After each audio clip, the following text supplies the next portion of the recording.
Hi, ഇന്ന് ഞാൻ രണ്ട് മൂന്ന് ക്വസ്റ്റ്യൻസുമായിട്ട് വരാമെന്ന് ഓർത്തു. പ്രോമെട്രിക്കിനും ഡി എച്ച് ഐക്കും ഒക്കെ ചോദിക്കുന്ന കോമൺ ആയിട്ട് എപ്പോഴും മാറി മാറി ചോദിച്ചുകൊണ്ടിരിക്കുന്ന ക്വസ്റ്റ്യൻസ് ആണ്. കുറച്ച് ക്വസ്റ്റ്യൻസ് ആണ്.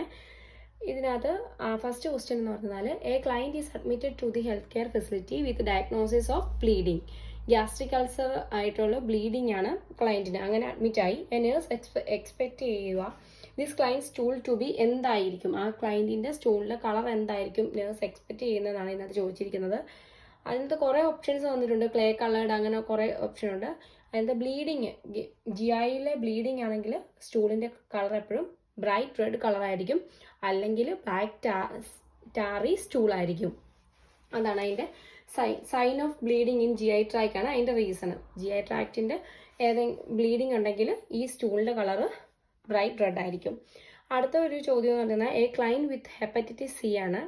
liver failure and GI hemorrhage ഉണ്ട്.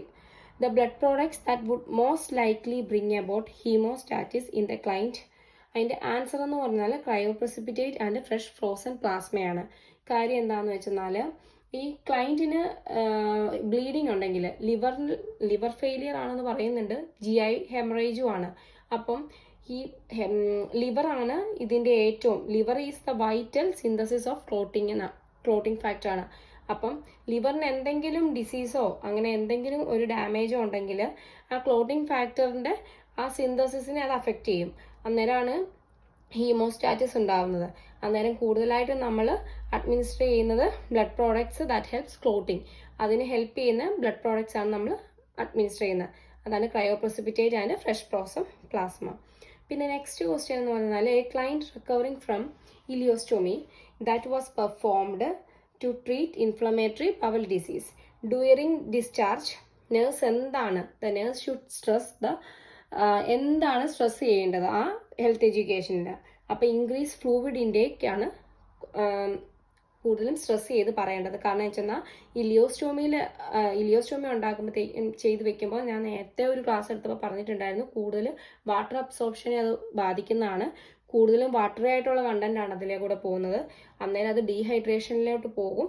അതുകൊണ്ട് ഫ്ലൂയിഡ് ഇൻടേക്ക് കൂട്ടണം. Increase fluid intake to prevent dehydration എന്നാണ്.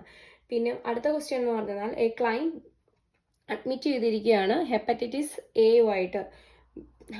A client has been admitted അല്ലെങ്കിൽ ഡയഗ്നോസ്ഡ് വിത്ത് ഹെപ്പറ്റൈറ്റിസ് A. എങ്ങനെ, അപ്പം ആ ക്ലയൻറ്റ് ചോദിക്കുകയാണ് how could I have gotten this disease, എങ്ങനെയാണ് എനിക്ക് ഈ ഡിസീസ് വന്നതെന്ന്. അപ്പം നേഴ്സ് എന്താണ് റെസ്പോണ്ട് ചെയ്യുന്നതെന്നാണ് അടുത്ത ക്വസ്റ്റ്യൻ. അപ്പം അതിനകത്ത് വരുന്നതെന്ന് വെച്ചാൽ ഈ ഹെപ്പറ്റൈറ്റിസ് A എന്ന് പറഞ്ഞാൽ ഓറൽ ഫീക്കൽ റൂട്ടിലൂടെ മാത്രമേ ഇത് വരത്തുള്ളൂ. അപ്പോൾ കണ്ടാമിനേറ്റഡ് ആയിട്ടുള്ള ഫുഡ് കഴിക്കുന്നത് കൊണ്ടോ കണ്ടാമിനേറ്റഡ് ആയിട്ടുള്ള ഹാൻഡ്സ് കൊണ്ട് ഈ ഫുഡ് ഡെലിവർ ചെയ്യുന്നത് കൊണ്ടോ ഒക്കെ ആയിരിക്കും.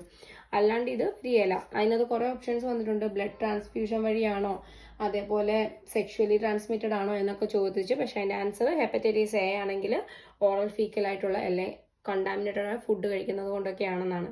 അപ്പോൾ ഇന്നത്തെ ഈ 4 ക്വസ്റ്റ്യൻ ഇവിടെ തീരും കേട്ടോ. താങ്ക്